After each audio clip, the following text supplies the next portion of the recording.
Welcome to Minding Your Business, the show for really talented and exceptional business, social, and musical entrepreneurs. I'm your host, June Middleton. We have two very exceptional guests this evening, and they are two of our exceptional musical entrepreneurs. We have Laurine Celeste Fox, who is the music director and conductor of Symphony of the City of New York. And she has with her, who has appeared in her orchestra on several occasions, an outstanding violinist who has been a featured soloist with orchestras around the world. This is going to be an exciting show. I really am anxious to bring it to you. But first, I wanted to address an issue that all musicians have, in fact, all performers have, when doing anything publicly. And that issue is copyright. Copyright law of the United States protects original works of art. Anything that you create, the minute that you create it and put it onto a fixed media of some sort, it has a copyright. It could be a book or a painting, or in this instance, musical works. And it's referred to as intellectual property, a creation of the mind. It's even included in the Constitution. Article 1, Section 8 of the Constitution gives Congress the power to protect, for a limited period of time, the exclusive rights of authors to their writings and discoveries.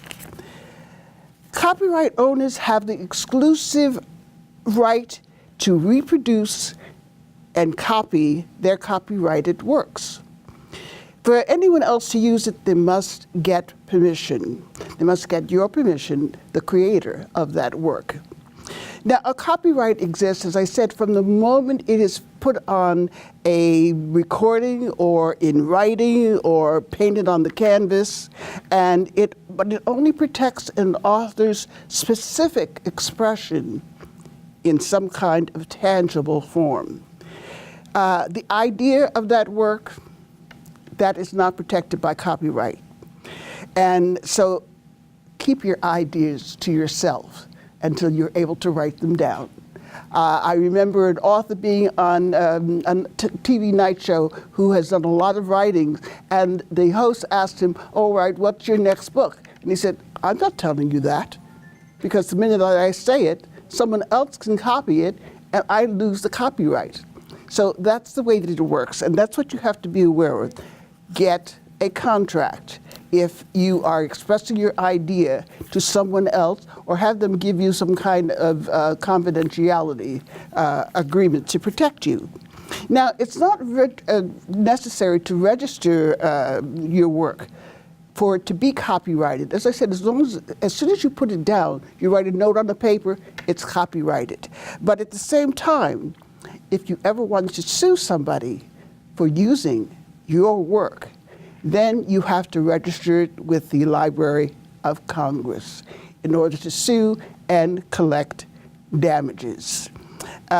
So in order for you to protect yourself, you have to let Congress, the Library of Congress, know, hey, this is my work, I wrote it, here's the proof, and it's registered, so I'm suing X for using it unauthorized. Now, a copyright lasts for the lifetime of the author, which is 70 years, or their lifetime, plus an additional 70 years. Now, if there are other people involved, then of course their lifetime, if they live whatever, how long they might live, until they leave this earth, 70 years after that, then it becomes in the public domain. Now, another issue that is important to remember, if you create a work for hire, the hiring party can be considered the author of that work, and therefore they own it, you don't.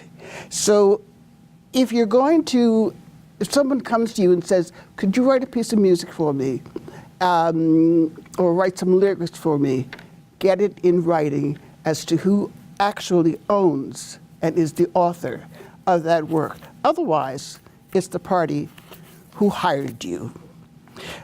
Now, there's a lot to cover where copyrights are concerned.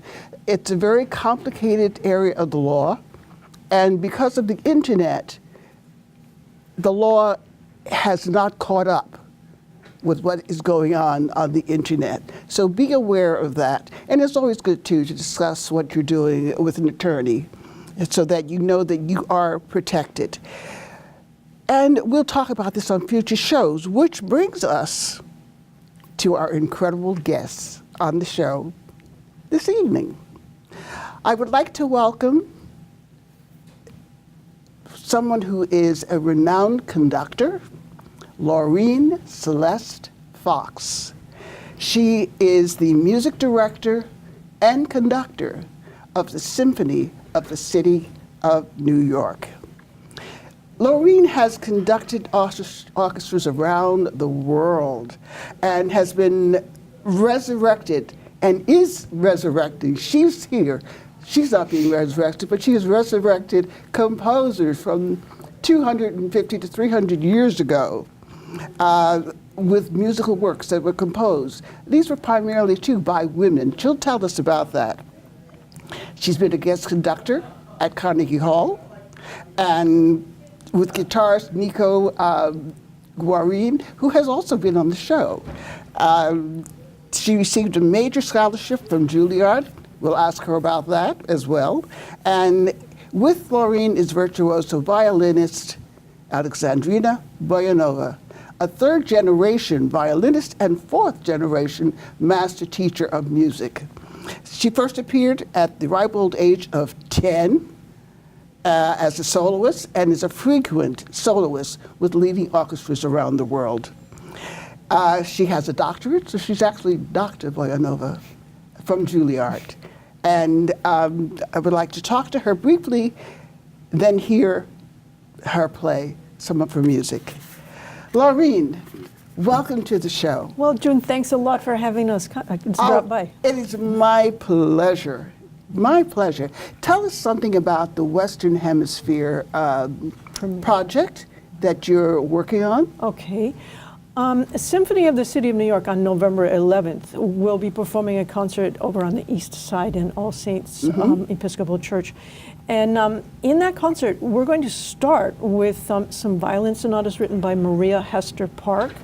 And these violin sonatas, they come from one of the first works she wrote, which was like in 1785. And they've never been performed on this side of the Atlantic. So they're Western Hemisphere premieres. Yeah. Amazing. Yeah. And she also wrote some Opus 13 sonatas later in her life, also Western Hemisphere premieres. They've never been performed on this side of the Atlantic. How did you become aware of them? Through your studies and research? Yeah. I have a book at home that's strictly about women composers, right? Actually, I have several of those types of books. And I've simply sat and researched, read about these various women composers, and I ran across this lady, and she had written a concerto. Now, a lot of them have written chamber music, let's say, but that's not orchestral, which of course is what gets a conductor interested, right? And so I read that, as well as writing her various chamber music, that she had written a concerto for piano. So now I wanted to get my hands on it, and I contacted the British Library in London, and they sent me copies of her sonatas and the concerto that will also be premiering on that is wonderful. We're going to talk a little bit more about that. How does this throw you? What was your first instrument? My first instrument was trumpet. And then you became a conductor. Yeah. All right. I'd like to talk about that a little bit more as well. And Alexandrina, how did you commission a contemporary version of a Bach piece? Yes, that was one of my solo violin projects in which I called it Homage to Bach. And so there were a lot of solo violin pieces that were relating and going back to Bach and paying homage, and also I knew this composer, Raiku Futing, who expressed an interest in creating a work that will relate to Bach's timeless piece, the Chaconne. Now, you are primarily a soloist, a solo violinist, but I know that you've also sat first chair, concert master, very Correct, impressive. correct. And is Bach one of your favorites? Of course. I mean, I think it's any musician's Then how about favorite. playing a Bach piece for us tonight? With pleasure. Would you play something? What is it called? I would play a prelude from the third partita by Bach. Terrific. Thank you so much. We are pleased to have Alexandrina play Bach for us.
tell us something about Mrs. Philharmonica. Am I saying her name correctly? Yes, you are. This is the lady from 300 years ago.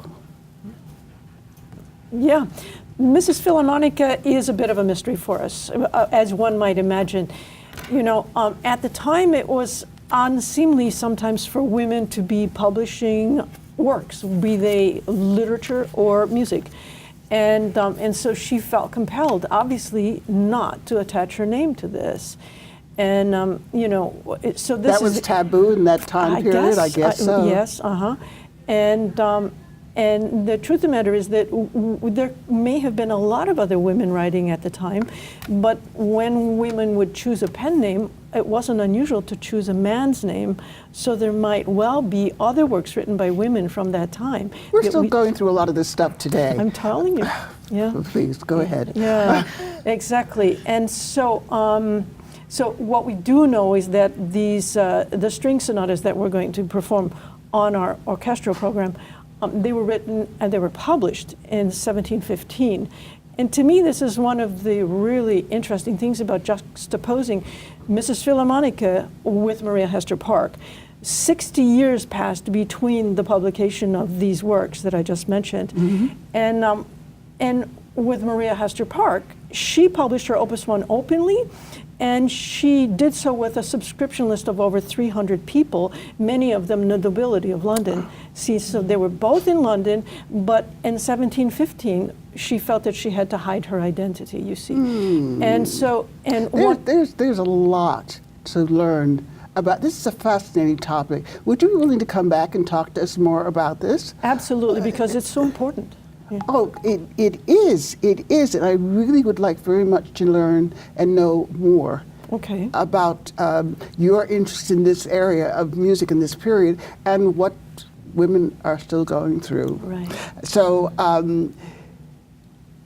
with Alexandrina being a concert master, first chair, would you please play another piece for us? Do you have something by Isai? Okay, if you would please. Absolutely.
Laurine, I'd like to just know a little bit more about what gave you an interest to jump from the trumpet to the baton. Oh, okay.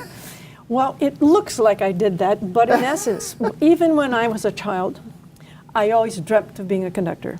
Did you really? Yes, I did. The magic wand. Well, it wasn't so much that. It was just, I just had a desire to do this, but I was growing up in a little rural town, and I didn't feel that I had the background necessary to possibly undertake such a profession. And then along the way, when I became a more highly educated musician, then I stopped feeling like, well, perhaps I shouldn't and couldn't do this. Ah, and well, you've proven that to be wrong, haven't you? Well, yeah, but once I became more educated. Ah, okay. And you strike an incredible pose as the holder of that baton. I am very impressed because I know that you are still a rare breed. You really are, but I'm delighted, and you have to come back and talk to us more about this. So I'd like to just give you such a special thanks for being on our show this evening. You are both two incredible talents, and I'm sorry that we don't have more time. And I'd like to, though, give a special thanks to our control room, and especially a very special thanks to Rich and Manhattan Neighborhood Network for making this show possible. I am your host, June Middleton. Please join us again and see yourself where you want to be. And just quickly, before we go, tell us a little bit about the concert that's coming up. Okay, it's on Sunday, November the 11th. The chamber music portion happens from 3 to 3:30. The orchestral concert's at 4 o'clock. And it takes place at All Saints Episcopal Church, which is at 230 East 60th Street. So we would like to welcome one and all. Wonderful, wonderful. Well, I am your host, June Middleton. And again, join us again next time for another fascinating show with more really interested and talented guests. And in the time that we have left, Alexandrina, if you would be kind enough to close the show for us with one of my favorite composers, Paganini. You got it. Wonderful. Thank you so much. The Thank you for stage having is yours.